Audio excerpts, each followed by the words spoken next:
This episode is supported by MonsterJoysticks.com. Level up your Raspberry Pi with our all-in-one arcade kit using genuine Sanwa arcade parts. Hello Cave Dwellers, it's that time again to look at your donations to the cave, my purchases and upcoming plans. Let's take a look.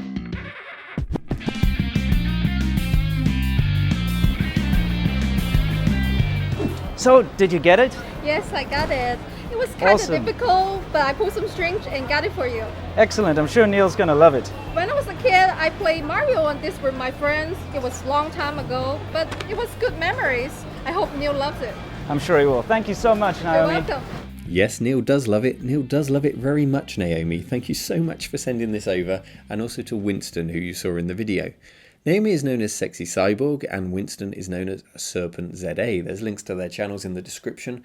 And these guys are not small fry. These guys have got about 600,000 subscribers between them. They're a big deal on YouTube. So quite why they singled me out and asked to send this over to me so that I could make a series on it, I don't know. But it's amazing that it's happened. Thank you guys. I haven't opened it yet because I'm saving that for episode 1 of a series that I'm going to make just about this machine. It's a series that will take us into communism, into China, into exploring why this machine had to exist. And of course, you saw a little peek in the video there of Mr. Jackie Chan himself. He has some involvement in this machine as well. So I'm looking forward to exploring that with you and opening it up and having some fun. Now, what else have you guys sent this month? Let's take a look.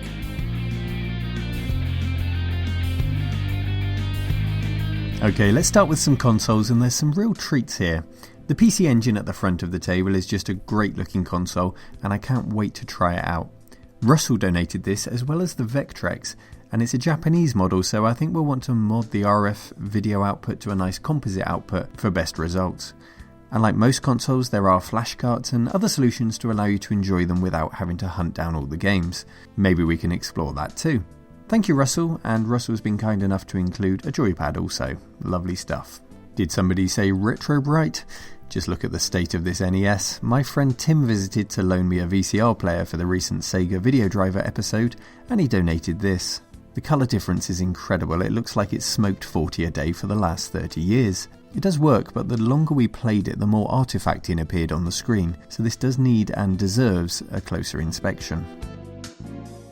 Arcade Ted has donated a Sega Saturn to the cave. It's the console with which Sega stumbled and was surpassed by Sony before ducking out of hardware altogether after the Dreamcast.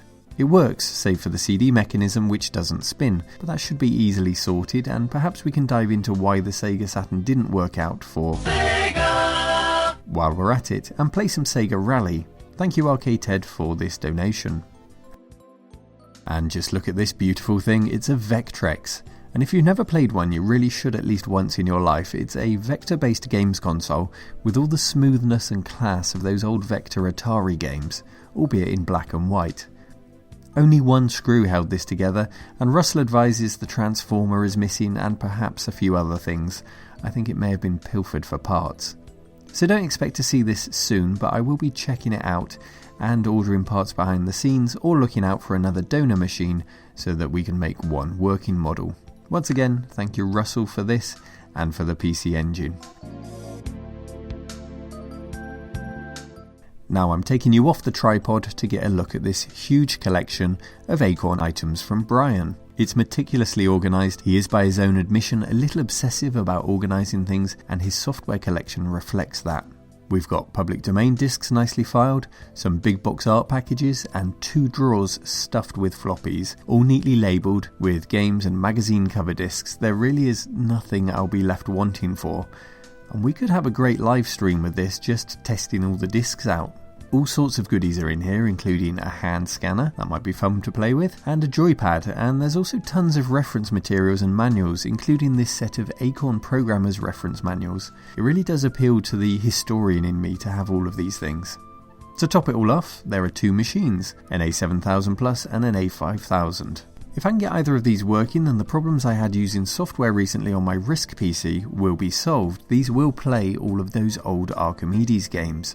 And this A5000 is begging to have a Trash to Treasure series. It makes the NES we saw earlier look positively white. Worse still, we've got rust, which could be caused by the environment it was stored in, or even leaking batteries from the inside out. A digitizer card looks fun though, and the hand scanner card is also fitted. So we'll finish up the Amstrad refurbishment, and then maybe we'll get down and dirty with this A5000. If that is, it isn't destroyed. I took a quick look inside the A7000, and here's what was waiting for us. It's really not pretty. I'll check the 5000 immediately after filming, and hopefully we don't have the same situation in there. Thank you again, Brian, for this wonderful collection. I will do my very best to save these machines. The next donation is an Amiga demo, sent as a Amiga disk file.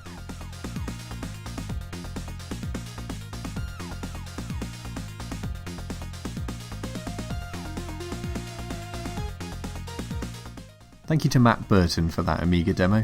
I will use it at every opportunity I get, maybe in streaming as an intro to an Amiga stream or something like that. Thank you, Matt.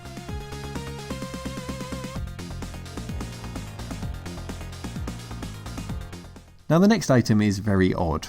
I didn't order it, you didn't donate it, it just arrived with no letter and a Chinese postmark.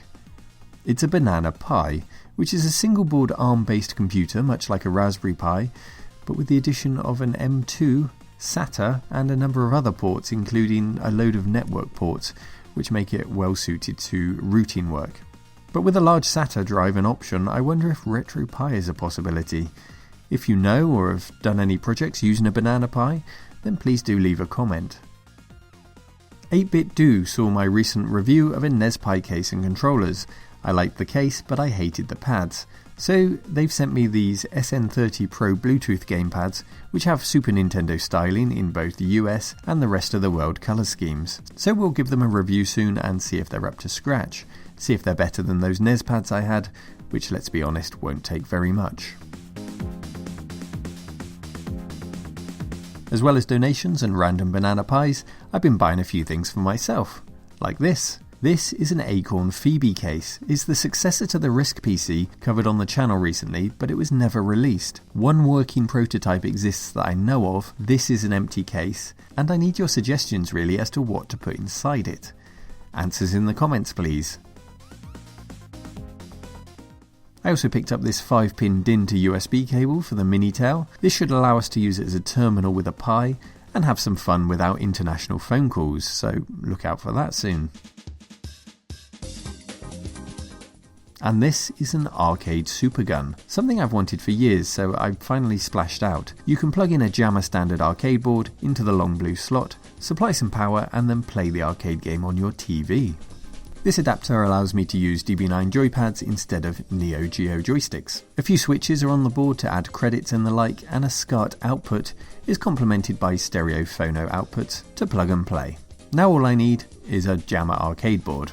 I'll be on the lookout for one, and it does get extra marks for having Minor Willy printed on the board. Finally, I mentioned streaming earlier, and I've been working on my graphics and artwork so that I can give you a good streaming experience. The first of which will take place in June. I'll let you have more details soon, and it will feature me, Andrew and Gary from the recent Atari Falcon show and tell chat, as well as Gary's Atari Falcon. Yes, we'll be streaming for a good few hours, playing on the Falcon, showing you what it's capable of, and just having some fun, so I do hope that you'll join us, and if you miss it, that live stream will be re-released as a video for anyone to watch and enjoy. Well, as you've seen, it's been another round of wonderful and generous donations from you all. Thank you so much to everyone who sent something in, and to everyone else, thank you for watching, for liking and subscribing, and for contributing and engaging in the comments section. Speaking of engagement, there are other ways that you can get involved now. There's the Twitter channel, there's the Discord channel where there's about 100 cave dwellers chatting away all day, every day. And you'll find me in there most days as well. I tend to keep my Discord window open while I'm working, and I like to chat to you all and see what's going on. There's also the RMC shop and the Facebook group. There's lots of different ways that you can engage with me, but also with like-minded people in this small cave community that we've created, filled with wonderful cave dwellers. So do come and engage with us. As always, thank you for watching. See you in the next video, and take care.